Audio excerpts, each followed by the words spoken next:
You will die in prison. 12-year-old boy sentenced to life for killing his mother. Before we dive into the story, drop a comment below and tell us where you're watching from. Enjoy the story. The Jefferson County Courthouse stood like a stone monument to justice that morning. A justice that was about to render one of the most controversial verdicts in recent American history. The gallery was packed shoulder to shoulder, the air thick with tension and the murmurs of spectators who had lined up since dawn to witness the conclusion of what the press had dubbed the soulless boy trial. Daniel Ward sat at the defense table, his small frame nearly swallowed by the oversized chair. At 12 years old, he barely reached the height of the adults around him. His light brown hair was neatly combed, his blue button-down shirt pressed and proper. If you didn't know better, you might think he was there for a school function, not facing a murder charge for killing his own mother. Judge Carlton Reynolds adjusted his glasses as he prepared to read the verdict. The jury had deliberated for just 4 hours, remarkably quick for a case of this magnitude. In the matter of the state versus Daniel James Ward, on the count of murder in the first degree, the jury finds the defendant guilty. The word fell like a hammer, splitting the courtroom in two. "He's 12. A woman in the third row shot to her feet, her voice cracking with disbelief. From the opposite bench, a man stood up, pointing an accusatory finger. "He's a killer." The judge hammered his gavel 3 times, the sound cracking through the erupting chaos. "Order! I will have order in my court." As silence gradually returned to the courtroom, something happened that would haunt everyone present for years to come. Daniel smiled. It wasn't the nervous smile of a confused child, nor was it the triumphant grin of defiance. It was something else entirely. Calm, knowing, almost relieved. A chill ran through the gallery. "The defendant will rise for sentencing," Judge Reynolds commanded. Daniel stood, the chains around his ankles clinking softly. At his full height, he still looked like what he was, a child. His attorney placed a protective hand on his shoulder. "Daniel James Ward, this court sentences you to life imprisonment with the possibility of parole after 25 years. The gallery erupted again. Life. Prison for a 12-year-old. Some wept. Others nodded in grim satisfaction. Justice, they called it. For Julia Ward, the beloved teacher found stabbed to death in her bedroom. The evidence had seemed overwhelming.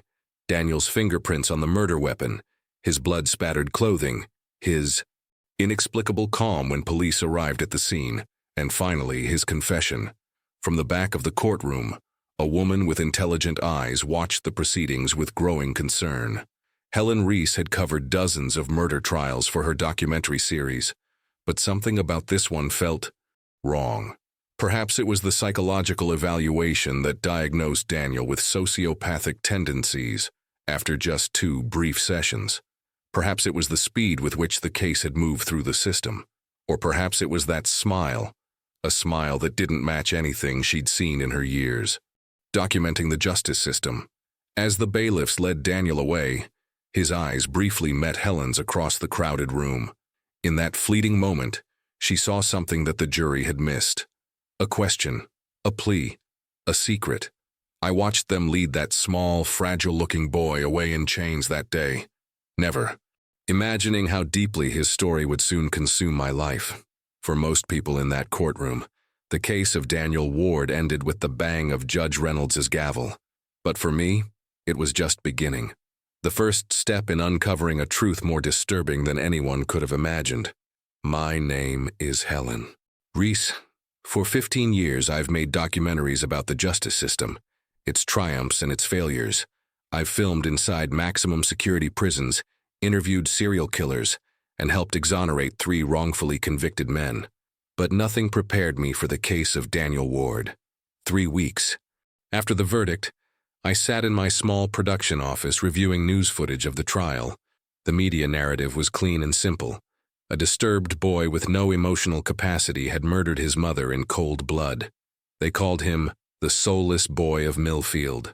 The perfect headline, succinct, shocking, and completely devoid of nuance. "We're really doing this?"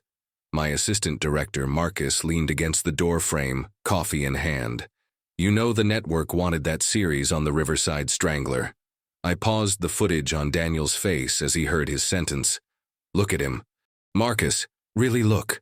On screen, 12-year-old Daniel stood motionless as the judge condemned him to spend his childhood, adolescence, and early adulthood behind bars. His face betrayed almost no emotion, save for that unsettling smile. I see a sociopath, Marcus said, just like the psychiatrist. Testified? I shook my head. I've interviewed diagnosed sociopaths. This is different. This looks like relief. Getting permission to interview Daniel wasn't easy. Juvenile cases are sealed, and access to minor defendants is heavily restricted. It took 3 weeks of calls, 2 rejected appeals, and finally, a reluctant agreement from Daniel's court-appointed guardian, who seemed eager to wash his hands of the case. Westridge Juvenile Detention Center looked more like a school than a prison, with its brick facade and neatly trimmed hedges.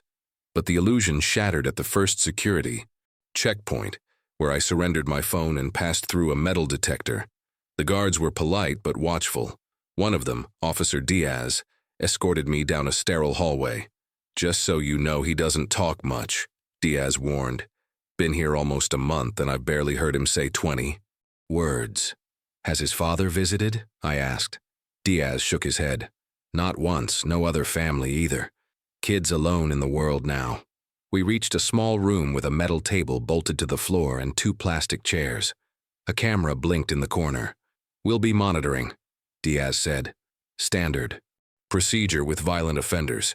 He's 12, I reminded him, and he stabbed his mother 17 times. Diaz's expression softened slightly. Look, I get it. It's hard to see them as dangerous when they're this young. But be careful. The quiet ones can surprise you. 5 minutes later, Daniel entered the room. He was smaller than he'd appeared in court, swimming in an oversized orange jumpsuit. His hair had grown longer, partially covering his eyes. Without the formal courtroom attire, he looked exactly what he was, a child, not a monster. Hello, Daniel, I'm Helen Reese, I kept my voice gentle. I make documentaries about the justice system. Do you know what a documentary is? He nodded slightly. Like on PBS or Netflix. That's right. I was surprised by his articulate response.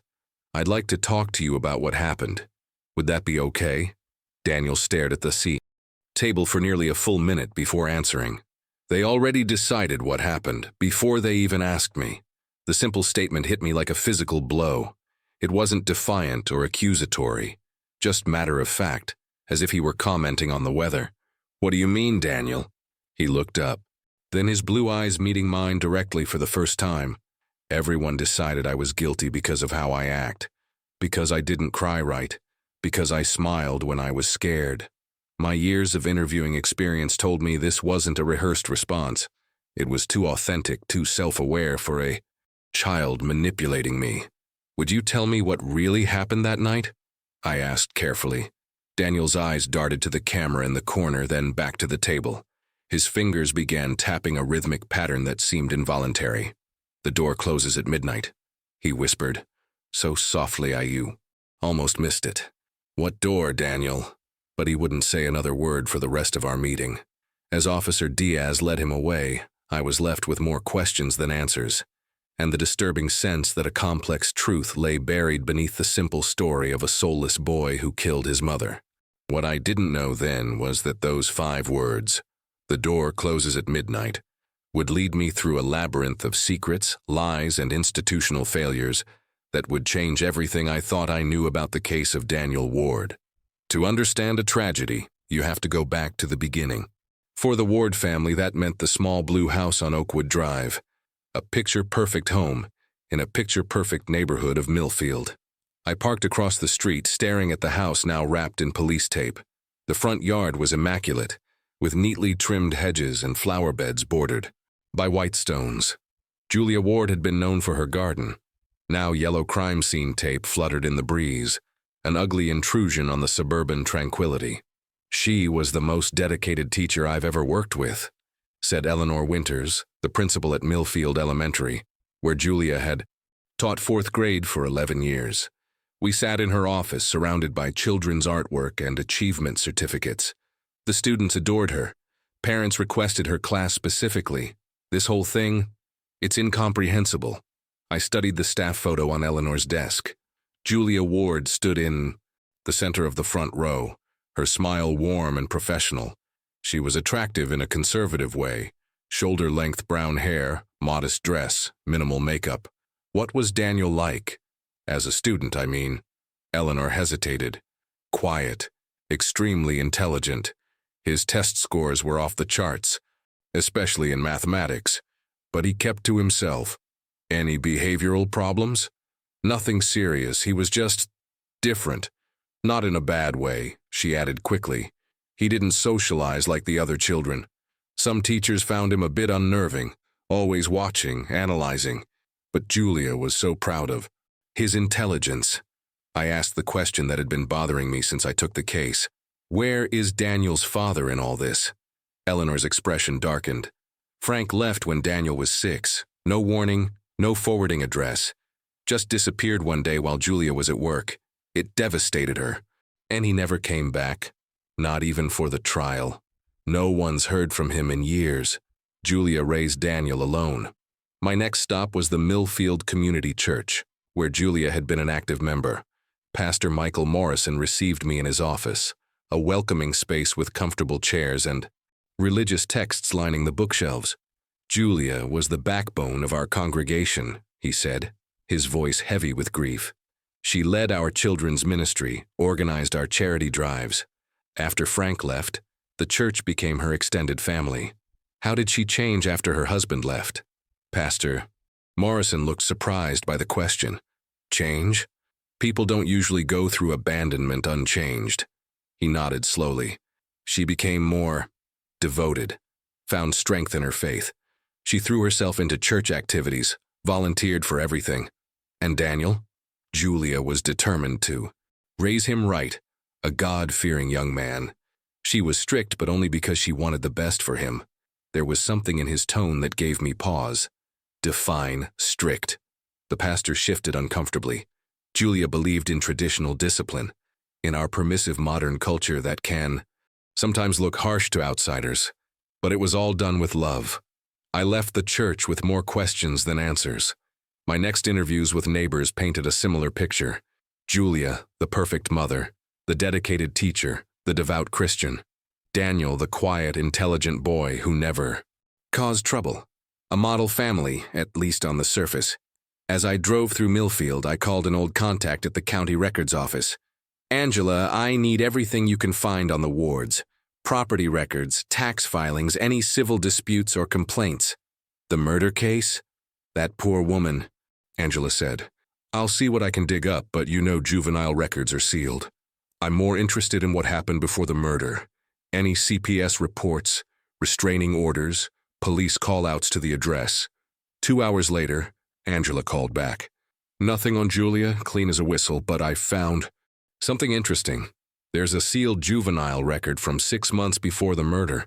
I can't access the contents, but it was filed and then quickly dismissed by Judge Reynolds, the same judge who presided over Daniel's murder trial. That's convenient, I said. There's something else, Angela added. Julia had a brother, Thomas Ward. He lived at the Oakwood Drive address on and off for the past few years, according to utility records. But he's not mentioned anywhere in the murder investigation. I thanked Angela and drove back to the Ward house. This time I focused on the neighbors. 3 doors down, I met Elaine Peterson, a retired nurse who had lived on Oakwood Drive for 20 years. Of course I remember Thomas, she said, inviting me onto her porch. Troubled soul. Had problems with drugs, I think. Julia would take him in whenever he was between jobs or fresh, out of rehab. When was the last time you saw him? Elaine thought for a moment. Maybe 2 weeks before Julia's death. They had an argument on the front lawn. Thomas was shouting about how she couldn't keep doing this to Daniel. Julia told him to leave and never come back. Did you tell the, police about this? They never asked, Elaine said simply. They had their killer. Why look further? As I left Elaine's porch, I noticed a man watching from across the street, middle-aged, well-dressed, observing me with undisguised interest. When our eyes met, he didn't look away. Instead, he nodded slightly as if acknowledging a mutual understanding, before walking purposefully toward his car. That night, reviewing my notes in the motel, I spread out photographs of the Ward family. In several of them, I noticed the edge of someone who had been partially cropped out, an arm, a shoulder, the side of a face, as if someone had deliberately tried to remove a person from the family history. The more I learned about the perfect Ward family, the more I became convinced that what happened in that blue house on Oakwood Drive was far more complex than anyone had bothered to discover. And, somewhere in this town, Thomas Ward held pieces of the puzzle that might change everything. The official timeline of Julia Ward's murder was established within 48 hours of the crime. According to police records, it unfolded like this. 9:27 p.m. Julia Ward puts Daniel to bed after evening prayers. According to Daniel's statement, 10:15 p.m. approximately, Julia is stabbed 17 times in her bedroom with a kitchen knife. Time of death estimated by the medical examiner. 11:02 p.m. Daniel calls 911. The recording is chillingly calm. My mom is hurt. There's blood. I think she's dead. 11:08 p.m.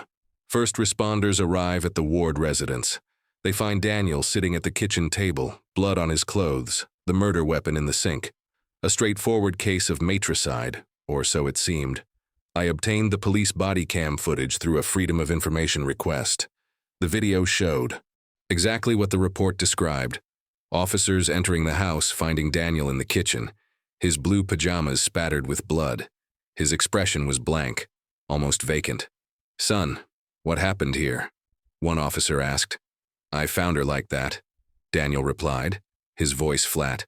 "Where is she?" "In her bedroom. Upstairs." The officer instructed his partner to stay with Daniel while he went upstairs. The camera followed him up the stairs, down the hallway, and into Julia Ward's bedroom. I'll spare you the details of what he found. Crime scene photos tell their own gruesome story. Julia Ward died violently, defensively. There were cuts on her hands and arms where she had tried to fend off her attacker. The bedroom was in disarray, suggesting a struggle. Blood spatter analysis indicated the attacker stood over her, continuing to stab even after she had fallen to the floor. Detective Ray Marshall was the lead investigator assigned to the case. I met him at a diner on the outskirts of town, away from prying eyes and wagging tongues. "It was open and shut," Marshall said, stirring his coffee. "Kid's clothes and hands had the victim's blood. His prints were the only ones on the murder. Weapon. No signs of forced entry." And he confessed. "After 7 hours of interrogation," I pointed out. Marshall shrugged. 12 years old or not, he knew what he did. You should have seen him during questioning. Cool as ice. Most kids that age would be crying for their mommy, but Daniel, he was logical, calculating, answered every question like he'd rehearsed it. Or like he was in shock, I suggested. Marshall eyed me skeptically. "You're looking for a story that isn't there, Ms. Reese. Sometimes the simplest explanation is the right one." "What about the security footage?" I asked. "The neighbor's camera that showed no one else entered or left the house that night." "Exactly. Just proves our case. Except for the 17-minute gap during the estimated time of death." Marshall's expression hardened.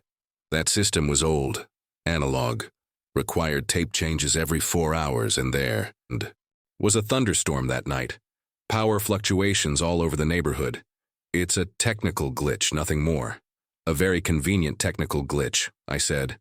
"Look, I've been doing this job for 20 years. I know a guilty person when I see one.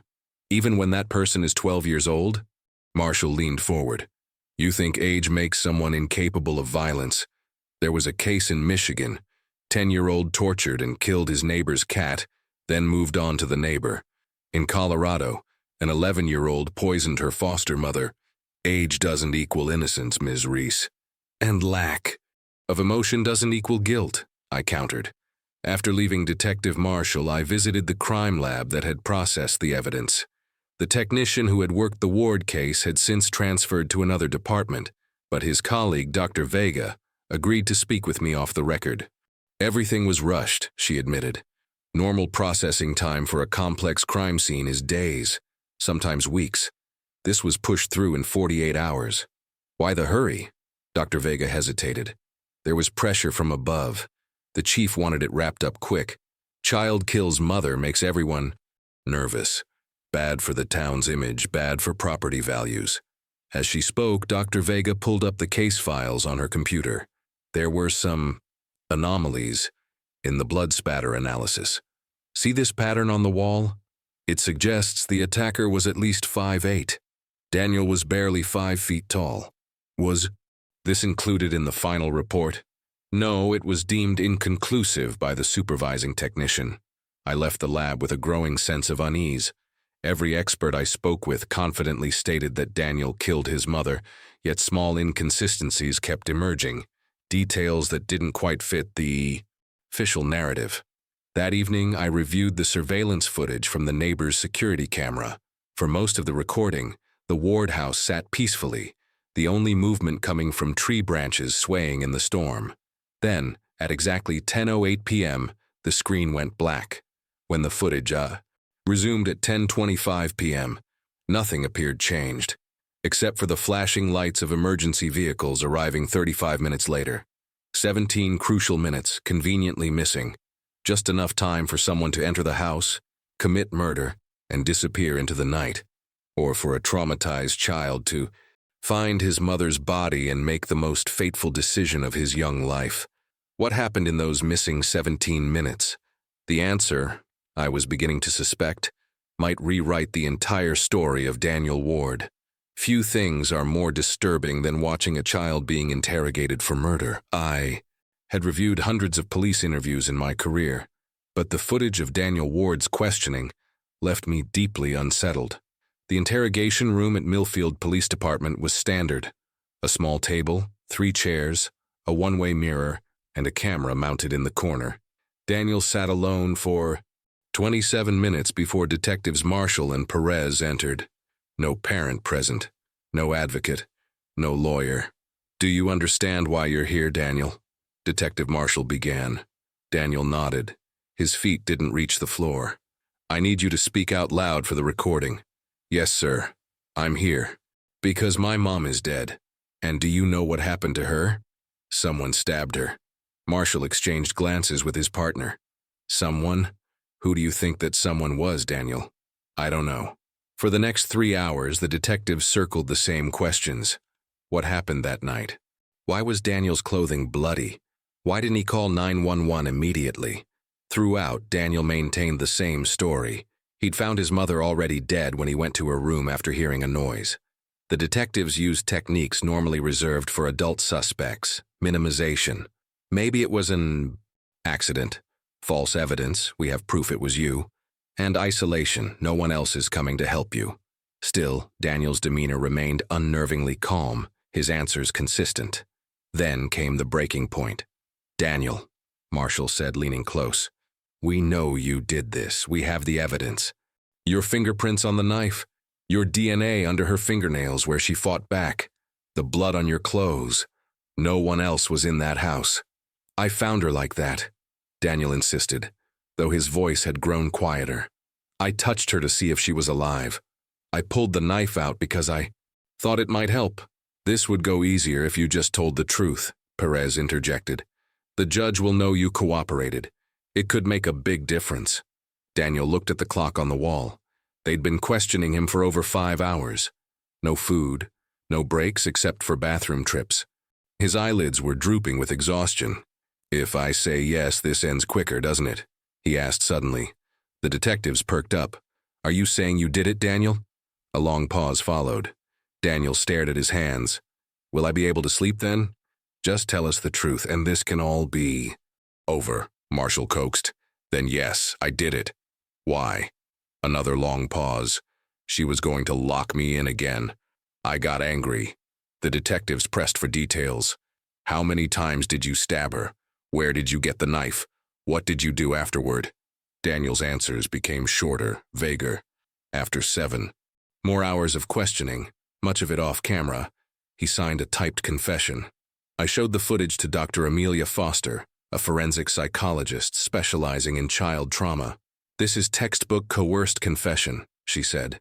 "Sleep deprivation, psychological pressure, no advocate present. And look at his body language. He's telling them what they want to hear so the ordeal will end. But why confess to something so terrible? I asked. Children, especially those from troubled homes, often don't understand the consequences of false confessions. They're focused on immediate relief, ending the questioning, getting some sleep, seeing a familiar face. She paused the video on Daniel's exhausted face. Plus, there's something else here. Look at how he keeps glancing at the door. He's afraid of something, or someone, beyond that interrogation room. I left Dr. Foster's office with a troubling question. If Daniel didn't kill his mother, why would he confess to a crime that would send him to prison for most of his life? What could possibly be more frightening than that? The answer, I suspected, lay in those 5 whispered words. The door closes at midnight. In high-profile cases involving children, the court typically proceeds with caution. Extensive psychological evaluations, careful consideration of home environment, exploration of alternative explanations. Daniel Ward received none of these considerations. Just 11 days after his mother's murder, Daniel was officially diagnosed with conduct disorder and sociopathic tendencies by Dr. Howard Phillips, a court-appointed psychiatrist who spent a total of 90 minutes with the boy across 2 sessions. It was a rush job, Marcus told me as we reviewed Dr. Phillips' report. Most evaluations take weeks, sometimes months, and the diagnosis conveniently supports the prosecution's narrative, I added. The report described Daniel as emotionally detached, manipulative, and lacking remorse, traits that matched perfectly with the prosecution's portrayal of a cold-blooded child killer. The media latched onto these terms, particularly the suggestion of sociopathic behavior. Headlines screamed about the boy without a soul and young predator in our midst. But something didn't add up. Dr. Phillips wasn't the first psychiatrist assigned to Daniel's case, I told Marcus, sliding another file across the desk. Dr. Eliza Montgomery evaluated him initially, but was replaced after her preliminary report. Why? That's what we need to find out. I tracked down Dr. Montgomery at a private practice in a neighboring city. She seemed unsurprised by my visit. I wondered when someone would come asking about that boy, she said, gesturing for me to take a seat in her office. What they did to him was unconscionable. Your preliminary evaluation suggested further testing was needed, I said. Why? She sighed heavily. Daniel exhibited signs of complex trauma, not antisocial personality traits.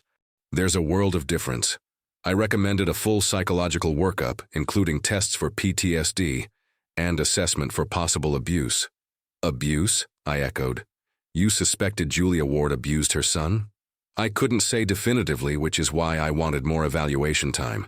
But Daniel showed classic signs of a child who's lived under constant threat, hypervigilance, emotional regulation issues hidden beneath a mask of calm, difficulty trusting adults. Why was your report ignored? Dr. Montgomery's expression hardened. 2 days after I submitted my preliminary findings, I was informed that my services were no longer required. Dr. Phillips took over. His approach tends to be more aligned with prosecutorial needs. Meaning? Meaning Dr. Phillips has testified for the district attorney's office in 14 cases over the past 5 years. He finds what they need him to find. Back at my hotel, I dug deeper into Dr. Phillips's background. His connections to the prosecutor's office were extensive.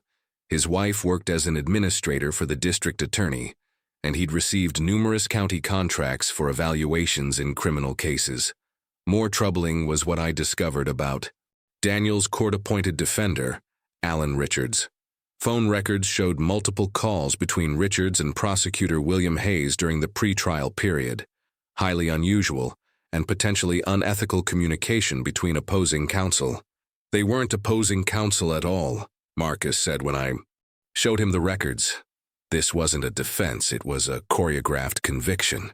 I picked up a photo of Daniel from the evidence files, his school portrait from just 2 months before the murder. A solemn-faced boy with intelligent eyes looked back at me. Not a monster, not a sociopath, just a child caught in something beyond his control. While reviewing Julia's personal effects, which had been released from evidence, I came across a small leather-bound book tucked inside a Bible. It was a prayer journal, filled with Julia's neat handwriting. Most entries were conventional prayers and biblical reflections, but as I flipped through the pages, the tone gradually changed. Entries from the months before her death contained disturbing references to cleansing the congregation and concerns about E.S. spreading his corruption among the faithful. One passage chilled me. Daniel requires firmer guidance. The evil one tempts him through his weakness. Only through discipline will his soul be saved. The final entry, dated 3 days before her murder, read, "The door closes at midnight. It is God's will." The same phrase Daniel had whispered to me. As I stared at Julia's handwriting, I realized I wasn't just investigating a murder case. I was unraveling a complex web of secrets, religious fervor, and hidden relationships that had culminated in tragedy. And someone named E.S. was at the center of it all, the man who had been carefully removed from the Ward family. Photos had a name: Thomas Ward, Julia's younger brother. His absence from the official investigation was so complete it could only have been deliberate. "He's not mentioned once in the police reports," Marcus noted as we spread documents across my hotel room. "Not as a family member, not as a witness, not even as someone to notify about Julia's death. It's as if he never existed," I agreed. But according to utility records, he lived at the Ward residence on and off for almost 2 years. Finding Thomas proved challenging. He had no social media presence, no permanent address on record, no credit history after 2021. It was as if he'd vanished. But in small towns, memories linger. I returned to Oakwood Drive and methodically interviewed neighbors, showing Thomas's driver's license photo from county records. 4 houses down, I found Greta Simmons, a retired postal worker, with a remarkable memory. "Oh, Thomas," she said, recognition lighting her face. "Troubled soul, always coming and going.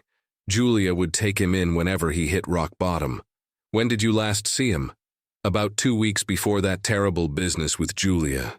They had quite the row on the front lawn. Thomas shouting about how she couldn't keep using that room to break him." Greta leaned closer. "Break Daniel," he meant. "I always wondered what that was about." "Did the police interview you after Julia's death?" "Briefly. Asked if I'd seen anything unusual that night. When I mentioned Thomas had been staying there recently, the officer just wrote something down and never followed up. At the local convenience store, I found more pieces of the puzzle. The clerk, Jimmy Ramirez, remembered Thomas well. He'd come in for cigarettes, sometimes beer. Was trying to get clean, he said. Looked rough but always polite. Jimmy hesitated. "Last time I saw him was actually the night of the murder, around 8:30. He seemed upset, hands shaking when he paid." "Did you tell the police?" "Sure did. Detective wrote it down, said they'd be in touch. Never heard another word." This was a significant. Lee D. Thomas Ward, deliberately excluded from the investigation, had been in Millfield the very night of his sister's murder. But why would police ignore such an obvious person of interest? I needed to understand the relationship between Julia and Thomas. Court records showed Thomas had struggled with substance abuse and had several stints in rehab. Julia had posted bail for him twice and had been listed as his emergency contact on medical forms. But their relationship seemed to have soured in the months before Julia's death. A church secretary remembered Thomas attending services with Julia, and Daniel for a few months, then suddenly stopping. There was some kind of confrontation, she recalled. Thomas and one of our elders, Eric Stevens, they had words after a service. Julia was mortified. Thomas never came back after that. Eric Stevens, E.S. from Julia's journal, the connection sent. A chill through me.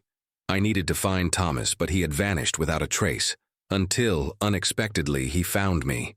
Returning to my hotel that evening, I found a note slipped under my door. Scrawled in hasty handwriting were the words, "Leave it alone. You don't know what you're stirring up. Some doors should stay closed." It wasn't signed, but hotel security footage showed a man matching Thomas Ward's description in the hallway outside my room. He had his face turned away from the cameras, deliberately avoiding identification. "He's scared," Marcus said when I called him. "But of what?" "Not..." "What?" I replied, thinking of Julia's journal. Who? That night, I received a text from an unknown number. Midnight Room. Storage facility on Route 16, Unit 224. Come alone tomorrow, 2 p.m. I had no way of knowing if the message was truly from Thomas Ward or if I was being lured into a trap. But one thing was certain. Someone was afraid of what my investigation might uncover. And when people are afraid, they either run or they fight back. The next day would reveal which option Thomas Ward had chosen. I didn't tell Marcus where I was going. If this was a trap, I didn't want to risk anyone else. The storage facility on Route 16 was a collection of identical metal units baking in the afternoon sun. Unit 224 had a padlock on it, but it hung open, waiting for me. Sliding the door up revealed a small space crammed with cardboard boxes, furniture, and plastic bins, the remnants of Thomas Ward's life. No sign of Thomas himself. Among the boxes was a single folding chair with an envelope taped to it. Inside the envelope was a key with a sticky note. Ward House, attic crawl space. I can't go back there. Thomas had set me up on a scavenger hunt, not a meeting. But why? I drove to the EIA. Ward House now sitting empty behind police tape. Using the press credentials that had gotten me into far more secure locations, I convinced the patrol officer to let me in for follow-up research on the documentary. The house felt frozen in time. In the kitchen, a coffee mug still sat in the sink. Upstairs, Julia's bedroom remained as it had been after the crime scene cleaners finished. Bed stripped, carpet removed, but otherwise intact. Daniel's room was the typical space of a 12-year-old boy. Books, a few model airplanes, a desk with school assignments neatly stacked. The attic access was in the hallway ceiling. I pulled down the ladder and climbed up, flashlight in hand. The crawl space was stifling, thick with heat and dust. In the far corner, I found what Thomas wanted me to see, a loose floorboard concealing a small recess. Inside was a stack of journals, at least a dozen, bound in identical black leather covers. I brought them down to the kitchen where the light was better. Each was labeled with a year, going back 7 years. These weren't Julia's prayer journals. They were her personal diaries. The early entries portrayed a woman struggling with a failed marriage and the challenges of raising a sensitive child alone. She wrote lovingly of Daniel's intelligence and creativity, though she worried about his social awkwardness. Thomas appeared frequently, her troubled brother who needed help getting back on his feet. But around 3 years back, the tone shifted. Julia's entries became increasingly focused on religion, specifically her growing involvement with a spiritual renewal group at her church, led by Elder Eric Stevens. Her writing took on a fervent, almost obsessive quality. Eric says Daniel's quietness is not shyness but defiance, she wrote. He says, I've been too permissive, that the boy needs stronger guidance to avoid the pitfalls that claimed Thomas's soul. Later entries described implementing disciplinary measures recommended by Eric. The midnight room works, she wrote. After 3 hours in darkness, Daniel was more compliant. Eric says consistency is key. My blood ran cold as I read entry after entry, detailing a system of control disguised as spiritual guidance. Julia described locking Daniel in a closet, the midnight room, for hours whenever he showed signs of corruption. She mentioned fasting punishments, prayer vigils, that lasted until dawn, and isolation from worldly influences like friends and extracurricular activities. Eric says Thomas is a bad influence on Daniel. One entry read, He undermines my authority with his secular thinking. I've prayed for guidance, and the answer is clear. Thomas must go if Daniel is to be saved. The most recent journal contained the most disturbing content. Julia described Eric's increasing control over her decisions regarding Daniel. Eric says the boy is showing signs of the same weakness that destroyed Thomas. More drastic measures are needed. The final entry, dated the day of her murder, contained a chilling passage. Eric is coming tonight to help with Daniel's final cleansing. The midnight room has been prepared. This time, the door will remain closed until the impurity is gone, no matter how long it takes. God will give us strength to do what must be done. I closed the journal, hands trembling. These weren't the writings of a loving mother, but of someone gradually pulled into a dangerous form of religious extremism. And Eric Stevens, the mysterious E.S., appeared to be at the center of it all. As I gathered the journals to take with me, I heard a noise from downstairs, the front door opening. Someone else had entered the house. Footsteps moved deliberately through the living room, heading toward the kitchen where I sat surrounded by Julia Ward's darkest secrets. I shoved the journals into my bag and stood up just as William Hayes, the prosecutor who had put Daniel behind bars, appeared in the kitchen doorway. "Ms. Reese," he said, his voice professionally pleasant despite the surprise in his eyes. "I wasn't aware anyone had authorization to be in here." "I could say the same for you, Mr. Hayes," I replied, trying to keep my voice steady. "The trial's over. What brings the lead prosecutor back to the scene?" Hayes glanced at my bag, then around the kitchen, assessing what I might have found. "Loose ends. Even closed cases need proper documentation." He smiled thinly. "Mind if I ask what you're doing here?" "Research for my documentary. The officer outside gave me permission." "A documentary?" Hayes leaned against the door frame, blocking the exit. "You know, your reputation precedes you, Ms. Reese. 3 wrongful conviction cases overturned through your investigative journalism. Quite the crusader." "I just follow the evidence," I said. "Speaking of which, I'm curious why Thomas Ward wasn't mentioned in any of your case files." A flicker of something, annoyance, perhaps concern, crossed Hayes's face before his professional mask returned. Thomas Ward was determined to be irrelevant to the case. He hadn't lived here for weeks before the murder. That's not what witnesses say. Several people saw him in Millfield the day Julia died. Hayes straightened. "Hearsay from unreliable sources doesn't constitute evidence, as you well know." "What about the missing 17 minutes in the security footage? Or the blood spatter analysis that doesn't match Daniel's height? Or Julia's journals detailing her religious extremism and abuse?" With each question, I took a step forward. "You're chasing ghosts, Ms. Reese." Hayes's tone hardened. "We had a solid case. Physical evidence, a confession, motive. The jury agreed unanimously. After a 3-day trial with a defense attorney who barely cross-examined your witnesses. Alan Richards is a respected public defender. Who called you 17 times during pre-trial preparations?" I countered. "I have the phone records, Mr. Hayes." For the first time, Hayes looked genuinely unsettled. "Routine procedural discussions. On calls averaging 27 minutes? That's quite the procedural discussion." Hayes moved closer, lowering his voice. "Let me give you some friendly advice. This case is closed. Daniel Ward confessed. Justice was served. Digging into this will only damage your reputation and hurt people who've already suffered enough." "People like Eric Stevens?" I watched his reaction carefully. Hayes froze momentarily, then recovered. "I don't know who you're referring to." "I think you do. His name appears throughout Julia's personal journals, especially regarding something called the Midnight Room." "You're entering dangerous territory, Ms. Reese." All pretense of friendliness was gone. "Some stories are better left untold." "Is that a threat, Mr. Hayes?" "A professional courtesy. Millfield is a close-knit community. We protect our own." As he stepped aside to let me pass, Hayes added, "By the way, I'm meeting with the network executives funding your documentary next week.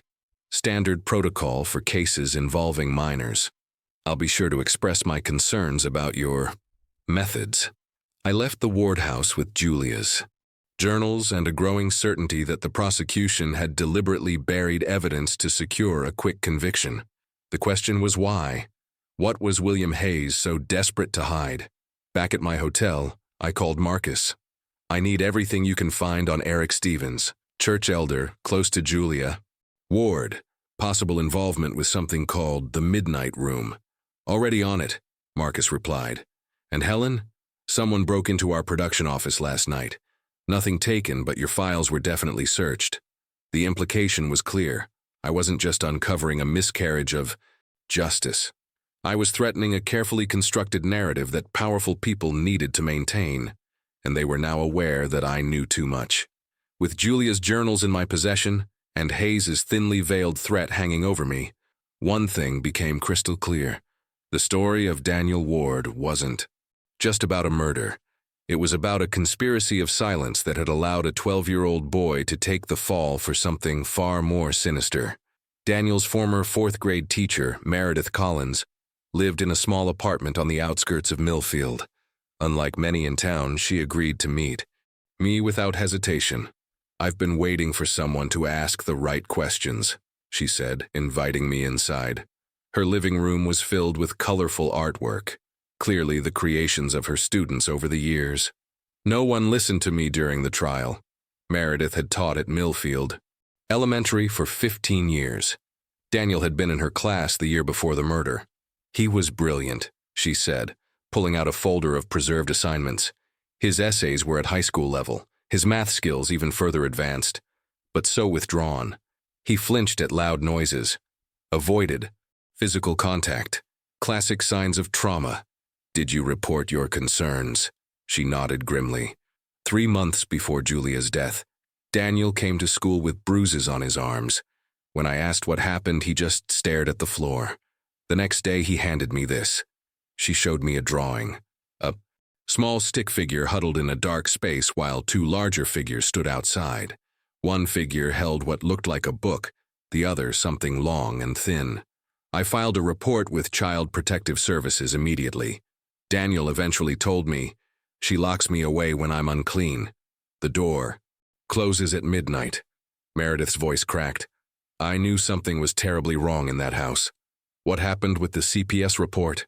"A caseworker visited the ward home once, Diane Keller. She and Julia attended the same church. The case was closed as unfounded after a single visit." Meredith's expression hardened. 2 weeks later, Julia transferred Daniel to another class. "Did you testify about this at the trial?" I tried. The defense barely questioned me.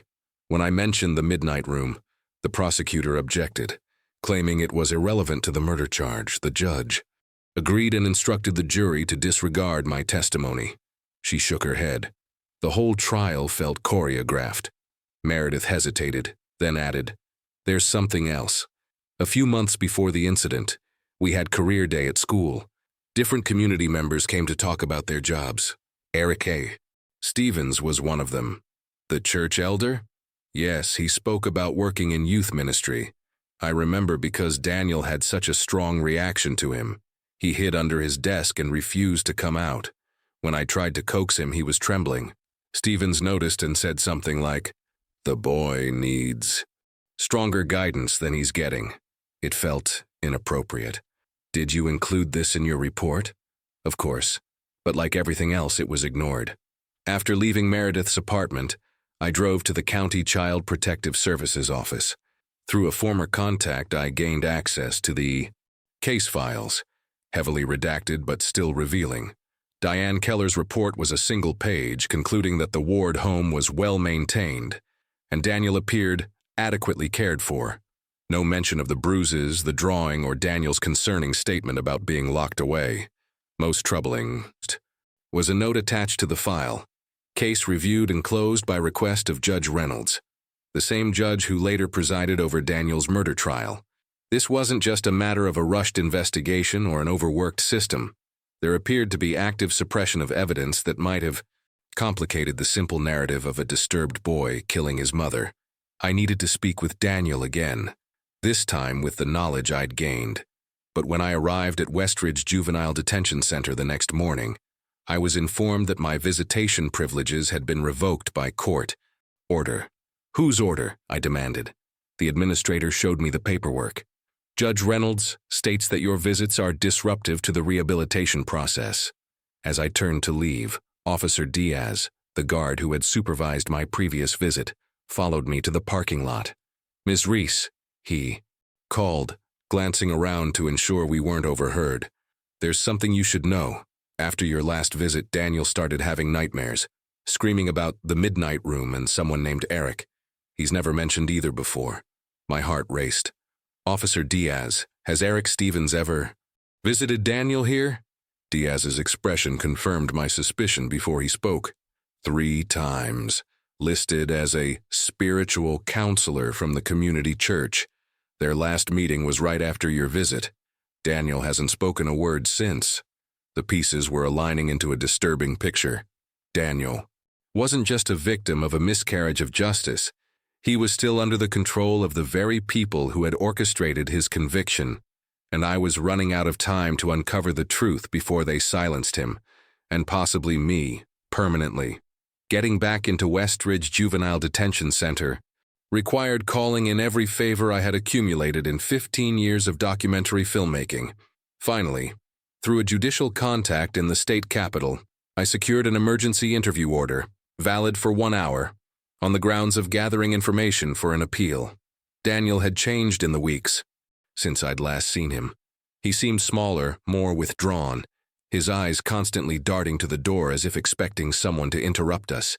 The vibrant intelligence I'd glimpsed before had retreated behind a wall of fear. "Daniel," I began gently, "I've learned some things about your mother, about your home. I know about the Midnight Room." His eyes widened slightly, the first real reaction I'd seen. "It was the closet," he whispered, so softly I had to lean forward to hear him. "In the hallway. Big enough to sit in but not to lie down. She would lock me in there when I needed cleansing."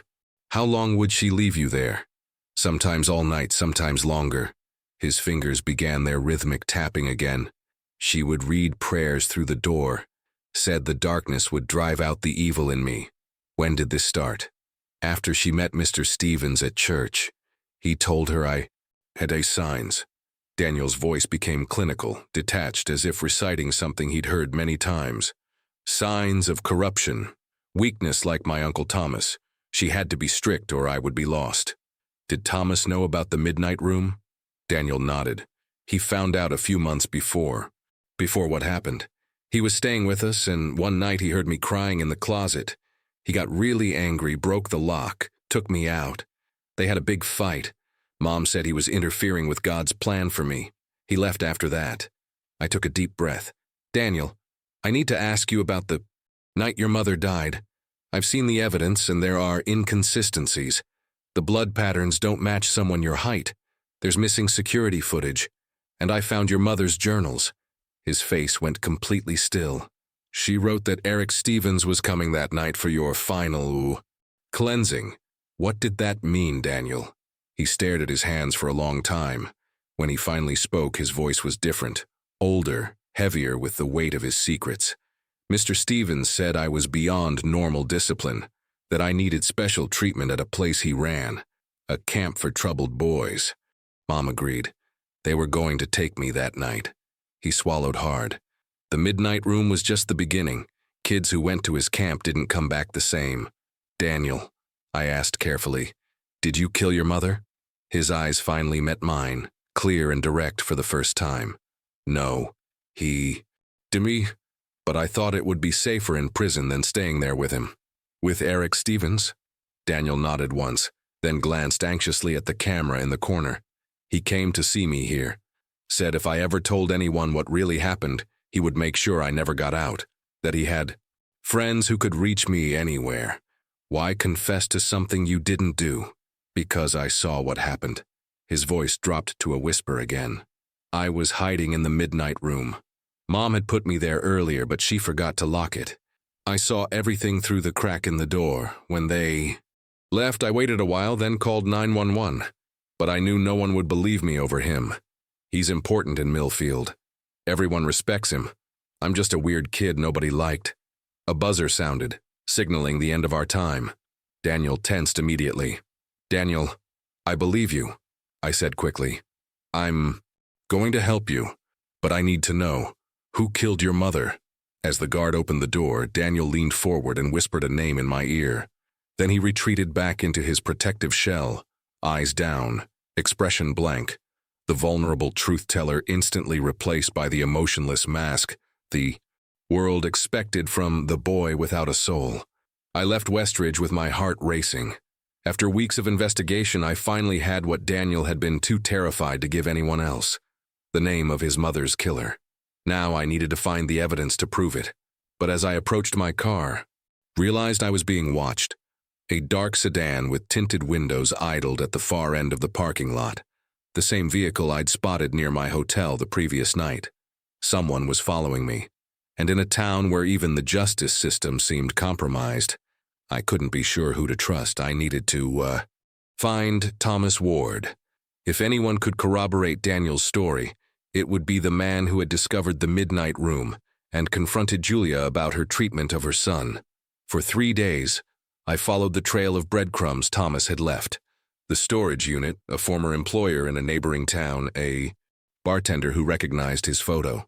Each lead brought me closer, but Thomas remained elusive, a man determined not to be found, until he found me. I returned to my motel room one evening to find him sitting in the darkness by the window, watching the parking lot with the vigilance of someone accustomed to being hunted. "You've been busy," he said without turning, "stirring up trouble in Millfield." Thomas Ward was a gaunt man in his late 30s, with the same blue eyes as Daniel, but none of his stillness. He vibrated with nervous energy, fingers drumming against his knee, gaze constantly shifting. "You left me Julia's journals," I said. "You wanted me to find them. I wanted someone to know the truth. Doesn't mean I wanted to be involved." He finally looked at me. "Did you talk to Daniel?" "Yes. He told me he didn't kill Julia." "Of course he didn't." Thomas's voice cracked. With emotion. "That boy couldn't kill a spider. Julia would make him catch them and release them outside, even in winter." "Then why confess?" Thomas ran a hand through his thinning hair. "Because he was terrified. Because he saw what happened. And because in Daniel's mind, prison was safer than the alternative. Eric Stevens's camp for troubled boys." Thomas's head snapped up. "He told you about that?" "Some. Not everything. That place is a nightmare. Religious brainwashing disguised as therapy. Kids go in normal and come out broken." Thomas stood abruptly. "I tried to warn Julia when I found Daniel locked in that closet, reciting Bible verses in the dark. I lost it. Told her she was becoming a monster. She said I was interfering with God's divine plan for Daniel." "You left him there," I said, unable to keep the accusation from my voice. "I tried to get help." Thomas's eyes flashed. "Called CPS, but they brushed me off. Said they'd already investigated. Went to the police, but Stevens has friends there. Nobody would listen to an ex-addict with a record. So you came back the night of the murder." Thomas sank back into the chair. "I was going to take Daniel away. Had it all planned. A friend in another state who would help us disappear. But I was too late." "What happened that night, Thomas?" "I wasn't there for the actual murder. I stopped for gas about 20 minutes away. There's security footage proving it. By the time I arrived, there were already police cars outside. The house." His voice dropped. "But I know who did it. The same man who twisted my sister's mind with his religious fanaticism. The same man who wanted to send Daniel to that camp. Eric Stevens." Thomas nodded grimly. "Julia was finally having doubts about him. She'd found out something. I don't know what, but she called me that morning saying she'd been blind, that she needed to protect Daniel from Stevens, not the other way around. Why would Stevens kill her? Because Julia knew something that could destroy him, and because she was going to keep him from Daniel." Thomas leaned forward. "There's something you should know about Stevens. 3 years ago, a boy from his youth group accused him of inappropriate discipline, similar to what Julia did with the midnight room. The church covered it up, paid the family to stay quiet and leave town." As Thomas spoke, pieces of the puzzle snapped into place. Julia's growing religious extremism, the church's influence in the town, the rushed investigation focusing solely on Daniel, a conspiracy of silence to protect a respected community leader. "I need evidence, Thomas. Something that places Stevens at the house that night. I don't have any." He stood again, moving toward the door. "But I know someone who might. Robert Kendall, Stevens' friend. They were inseparable once. Robert drove him everywhere like some kind of devoted disciple. If Stevens went to Julia's house that night, Robert probably took him. Where can I find him? Last I heard, he was working at the lumber yard just outside town. But be careful." Thomas paused at the door. "Stevens has eyes everywhere in Millfield, and he won't hesitate to silence anyone who threatens him, even a documentary filmmaker with connections." After Thomas left, I sat in the darkened room, processing everything I'd learned. The story had evolved beyond a wrongful conviction case. I was now investigating a powerful man protected by a network of community leaders, the police, The courts, the church, all complicit in sending a child to prison for a crime he didn't commit. If confirming my fears, my phone buzzed with a text from Marcus. Network execs called. Hayes got to them. They're pulling our funding unless we drop the Ward case immediately. The system was closing ranks against me, but I had come too far to stop now. A 12-year-old boy was serving life in prison while his mother's real killer walked free. Finding Robert Kendall was my next move, and perhaps my last chance to uncover the truth. The Millfield lumber yard sprawled across several acres at the edge of town, stacks of timber rising like wooden fortresses in the morning sun. Finding Robert Kendall proved surprisingly easy. He was the yard foreman, a stocky man with calloused hands and wary eyes. "Not here," he said tersely when I introduced myself. "Meet me at Dawson's Diner at lunch, 1 o'clock. The diner was nearly empty when I arrived. Kendall sat in a back booth, nervously, shredding a paper napkin. He looked like a man who hadn't slept well in years. "I've been expecting someone to come asking questions eventually," he said, as I slid into the seat across from him. "Just surprised it took this long. You know why I'm here? The Ward case. The boy who went to prison for killing his mother." He glanced around the diner. "Except he didn't do it." My pulse quickened. "How do you know that?" "Because I was there that night." Kendall's voice dropped to a whisper. "Not in the house, in the car. I drove Eric there." I kept my expression neutral despite my racing heart. "Tell me everything, Mr. Kendall." Eric and Julia had been close for years. He was her spiritual advisor, practically ran her life toward the end. But something changed that last week. Julia called Eric, frantic about something she'd discovered. Said she couldn't let him near Daniel anymore. What had she discovered? Kendall shook his head. Eric didn't tell me specifics, just that Julia was making ridiculous accusations and needed to be brought back to reason. He asked me to drive him there that night. And you did. I thought he was just going to talk to her. Kendall's hands trembled slightly. I waited in the car. He was inside for maybe 20 minutes. When he came out, his shirt had blood on it. He said there had been an accident, that Julia had become hysterical and attacked him with a knife. He claimed self-defense. But you didn't go to the police. Eric said no one would. Believe us over Julia's reputation as the perfect church lady. That we'd both go to prison. Kendall's eyes filled with tears. I didn't know there was a child in the house. I swear to God I didn't know Daniel was there and saw everything. Why are you telling me this now? Because I can't live with it anymore. Because my wife left me saying I've been a different man since that night. Because I've been seeing that boy's face in my dreams for months. He reached into his pocket and pulled out a plastic bag containing a crumpled piece of fabric. And because I kept this, the shirt Eric was wearing. I told him I'd destroy it, but I couldn't. The blood on it is Julia's. I stared at the evidence that could exonerate Daniel. Proof that Eric Stevens had been at the Ward house the night of the murder, his shirt stained with the victim's blood. Mr. Kendall, would you be willing to make an official statement? Before he could answer, his phone buzzed.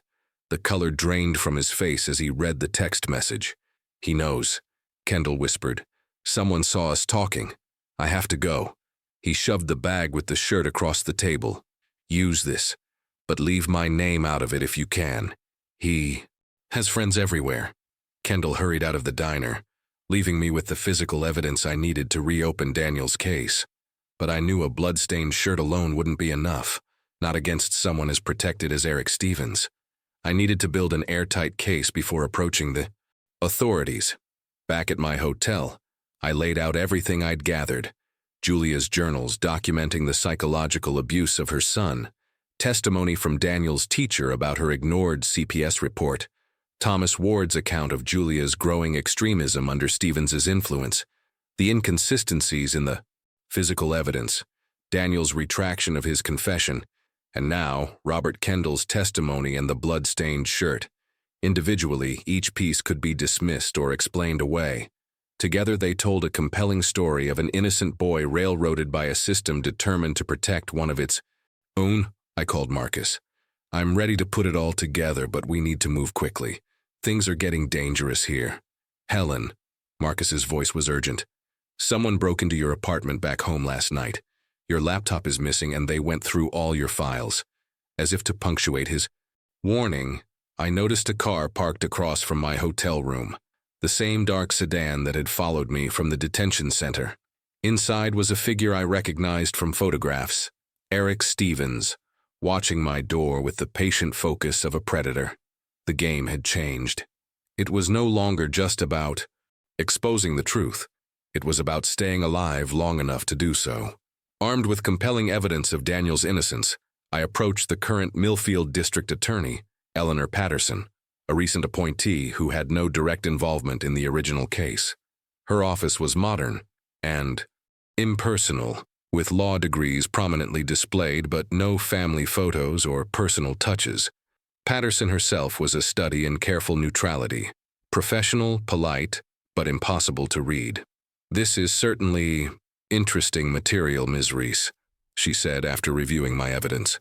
The blood-stained shirt sat in its plastic bag on her desk, a silent accusation. "But I'm not sure it's sufficient to reopen the case." "Not sufficient?" I couldn't hide my disbelief. "I have physical evidence placing another suspect at the scene, testimony contradicting the official narrative, and documentation of investigative failures. What you have are allegations against a respected community leader, based largely on hearsay, a shirt with unverified bloodstains, and the word of a convicted murderer who previously confessed." Patterson's tone remained measured. "The Ward case was tried and resolved, according to proper procedure." Proper procedure? I felt my professional detachment slipping. The investigating officers ignored evidence that didn't fit their narrative. The prosecutor had inappropriate contact with the defense attorney.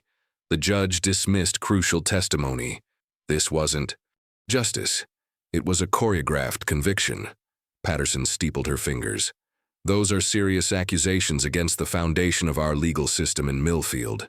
"Yes, they are, and they're supported by evidence." She sighed.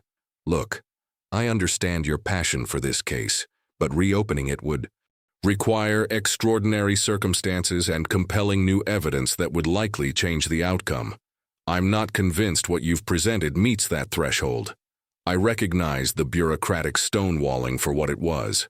Patterson had no intention of challenging the status quo, regardless of the evidence. Shifting tactics, I organized a public forum about Daniel's case at the local community college. The response was revealing.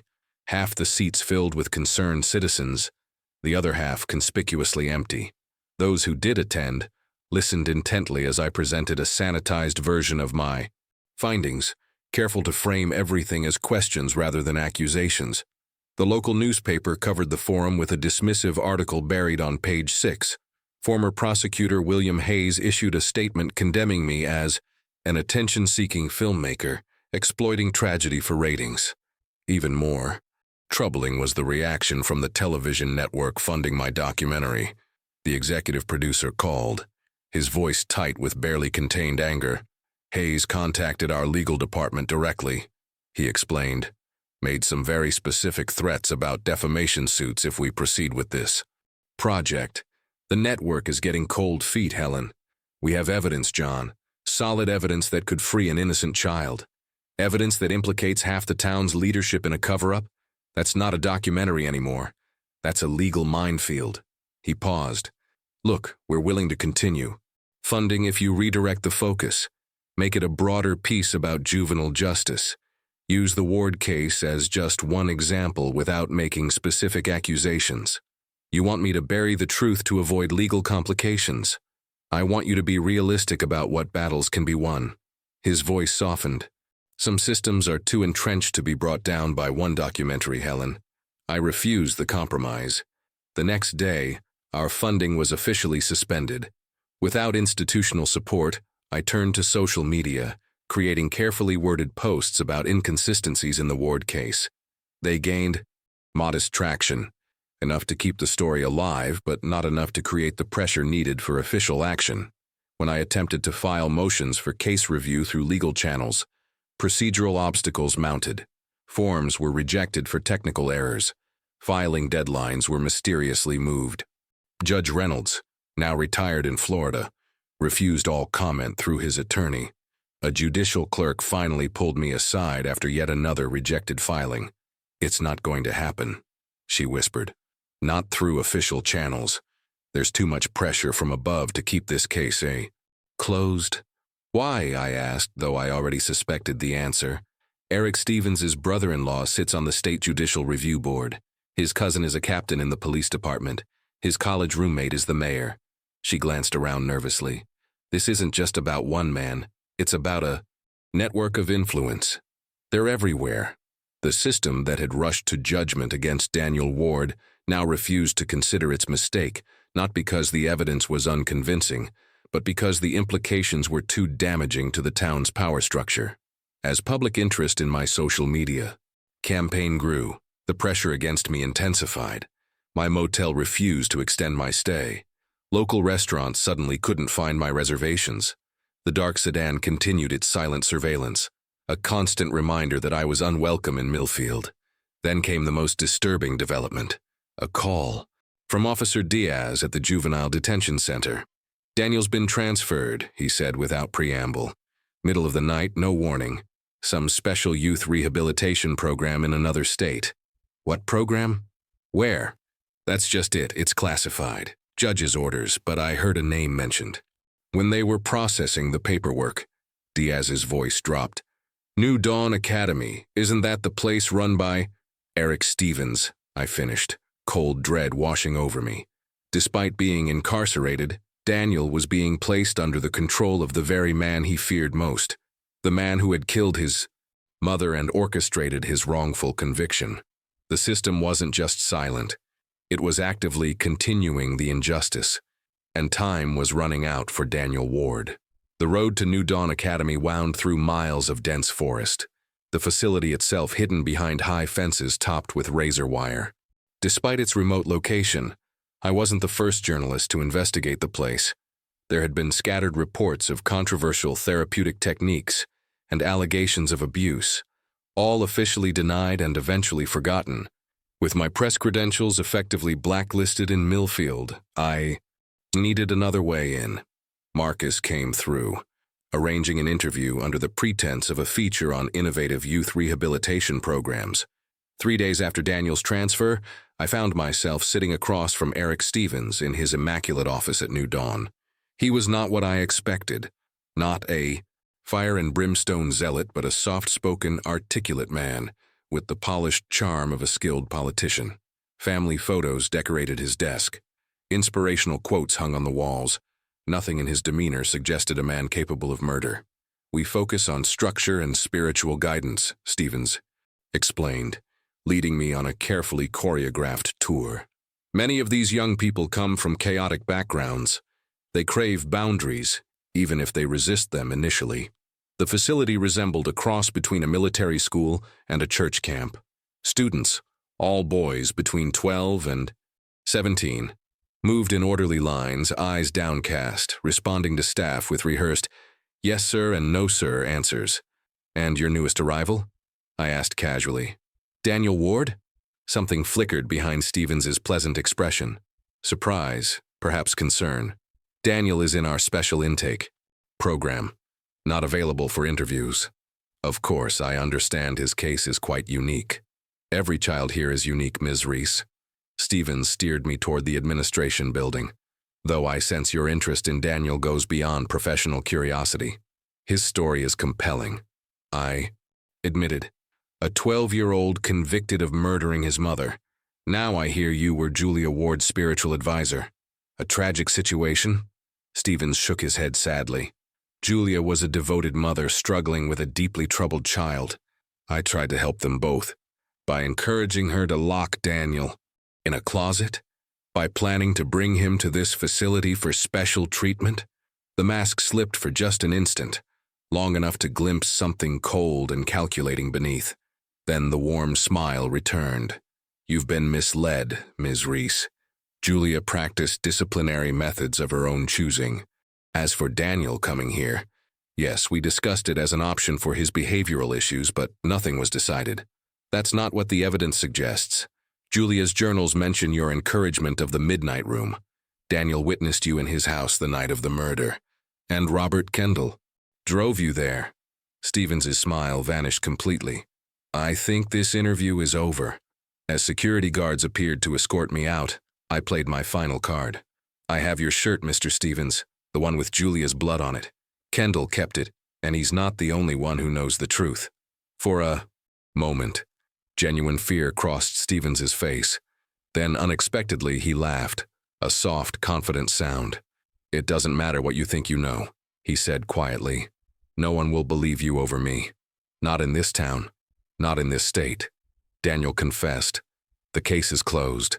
And now he's where he belongs, under proper guidance. Under your control, you mean, to ensure his silence. Stevens stepped closer. Let me be clear, Ms. Reese.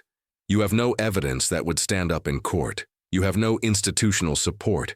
Your reputation is already being questioned due to your obsessive behavior regarding this case. Walk away now while you still can. As the guards led me to my car, I glimpsed a small figure at an upstairs window, a boy watching with the stillness I'd come to recognize. Daniel. Our eyes met briefly before a staff member pulled him away from the glass. I left New Dawn Academy knowing I had failed. Despite all my evidence, all my efforts, the system had closed ranks to protect one of its own. Daniel remained imprisoned, now under the direct control of his mother's killer. The truth remained buried beneath layers of institutional protection and community. Denial. Back in my hotel, I made one last desperate attempt. I packaged all my evidence, the journals, the testimony, the blood-stained shirt, the analysis of investigation failures, and sent copies to the state attorney general, the FBI, and 3 national news organizations. I included a detailed account of the systemic corruption in Millfield and the suspicious circumstances of Daniel's transfer to New Dawn Academy. Then I began editing my documentary. Without network backing, without institutional support, it would be a guerrilla production released online. My testimony to the truth no one wanted to hear. 3 months later, The Boy Without a Soul, the true story of Daniel Ward, premiered on an independent streaming platform. It caused a brief stir in social media circles, prompted a few outraged editorials, and spawned several conspiracy theory threads. But there was no official response, no reopening of the case, no rescue for Daniel Ward. I visited him one last time after public interest had faded. New Dawn Academy had been forced to allow it due to persistent legal petitions. Daniel was 14 now, taller but still thin, his eyes carrying the weight of experiences no child should bear. They saw your film, he told me quietly. They made me watch it too. Said it was all lies. It's not, Daniel. Everything in it is true. I know. A small, sad smile touched his lips. But the truth doesn't always win, does it? Not immediately, but it doesn't go away either. I leaned forward. I'm not giving up, Daniel. This isn't over. He considered this, then reached into his pocket and pulled out a folded piece of paper, a page torn from his mother's prayer journal. He had folded it into a small bird. The midnight room taught me something, he said, placing the paper bird on the table between us. Sometimes the only freedom you find is inside your own head. They can lock your body away, but they can't touch what you know is true. As I prepared to leave, Daniel spoke one last time. The door closes at midnight, he said, but even in the darkest room, morning eventually comes. I left New Dawn Academy with Daniel's paper bird and his quiet wisdom. The story of the boy without a soul had become something else entirely, a testament to the resilience of truth in the face of systemic corruption and the courage of a child who chose prison over becoming a victim again. In the end, the truth didn't set him free, but it made the cell feel less like a lie.